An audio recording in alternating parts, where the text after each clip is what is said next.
सोमवार व्रत कथा। एक समय की बात है, किसी नगर में एक साहूकार रहता था।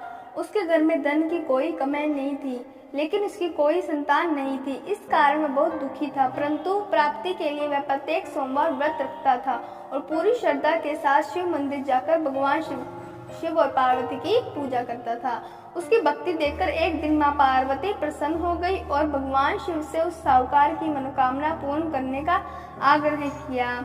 पार्वती जी की इच्छा सुनकर भगवान शिव ने कहा कि हे पार्वती, इस संसार में हर प्राणी को उसके कर्मों का फल मिलता है और जिसके भाग्य में जो हो उसे भोगना ही पड़ता है। लेकिन पार्वती जी ने साहूकार की भक्ति का मान रखने के लिए उसकी मनोकामना पूर्ण करने की इच्छा जताई। माता पार्वती के आग्रह पर शिव जी ने साहूकार को पुत्र प्राप्ति का वरदान दिया, लेकिन साथ ही यह भी कहा कि उसके बालक की आयु केवल 12 वर्ष होगी। माता पार्वती और भगवान शिव की बातचीत को साहूकार सुन रहा था। उससे ना तो इस बात की खुशी थी और ना ही दुख।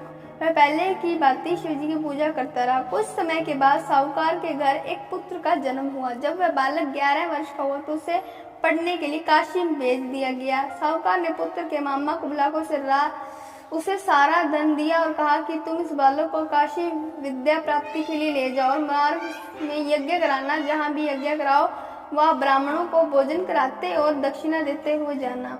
दोनों मामा भांजे इसी तरह यज्ञ कराते और ब्राह्मणों को दान दक्षिणा देते काशी की ओर चल पड़े। रात में एक नगर पड़ा जहाँ नगर के राजा की कन्या का विवाह था, लेकिन जिस राजकुमार से उसका विवाह होने वाला था वह एक आंख से काना था। राजकुमार के पिता ने अपने पुत्र के काना होने की बात को छुपाने के लिए एक चाल सोची। साहूकार के पुत्र को देखकर उसके मन में एक विचार आया। उसने सोचा क्यों न इस लड़के को दूल्हा बनाकर राजकुमारी से विवाह करा दूं। विवाह के बाद इसको धन देकर विदा कर दूंगा और राजकुमारी को अपने नगर ले जाऊंगा।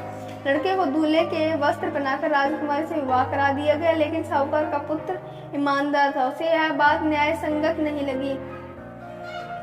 उसे अवसर पाकर राजकुमारी की चुन्नी के पल्ले पर लिखा कि तुम्हारा विवाह तो मेरे साथ हुआ, लेकिन जिस राजकुमार के संग तुम्हें भेजा जाएगा वह एक आंख से काना है। मैं तो काशी पढ़ने जा रहा हूँ।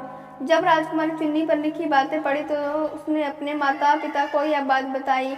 राजा ने अपनी पुत्री को विदा नहीं किया, जिससे बारात वापस चली गई। दूसरी ओर साहूकार का लड़का और मामा काशी पहुंचे और वहां जाकर उन्होंने यज्ञ किया।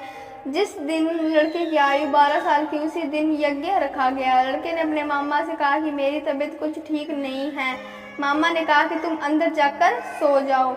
शिवजी के वरदान अनुसार कुछ ही देर में उस बालक के प्राण निकल गए।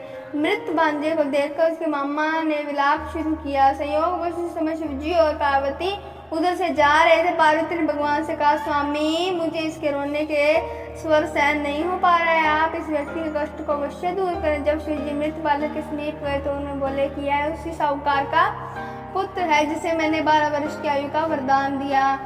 अब इसकी आयु पूरी हो चुकी है, लेकिन मृत भाव से विभोर माता पार्वती ने कहा कि हे महादेव, आप इस बालक को और आयु देने की कृपा करें, अन्यथा इसके वियोग में इसके माता पिता की तड़प तड़प कर मर जाएंगे। माता पिता के आग्रह पर भगवान शिव ने उस लड़के को जीवित होने का वरदान दिया। शिवजी की कृपा से वह लड़का जीवित हो गया। शिक्षा समाप्त करके लड़का मामा के साथ अपने नगर की ओर चल दिए। दोनों चलते उसी नगर में पहुंचे जहाँ उसका विवाह हुआ था। उस नगर में उन्होंने यज्ञ का आयोजन किया। उस लड़के के ससुर ने उसे पहचान लिया और महल में ले जाकर उसकी खातिरदारी की और अपनी पुत्री को विदा किया। इधर साहूकार और उसकी पत्नी भूखे प्यासे रहकर बेटे की प्रतीक्षा कर रहे थे। उन्होंने प्रण रखा था कि यदि उन्हें बेटे की मृत्यु का समाचार मिला तो वह भी प्राण त्याग देंगे, परंतु अपने बेटे के जीवित होने समाचार पाकर वह बेहद प्रसन्न हुए।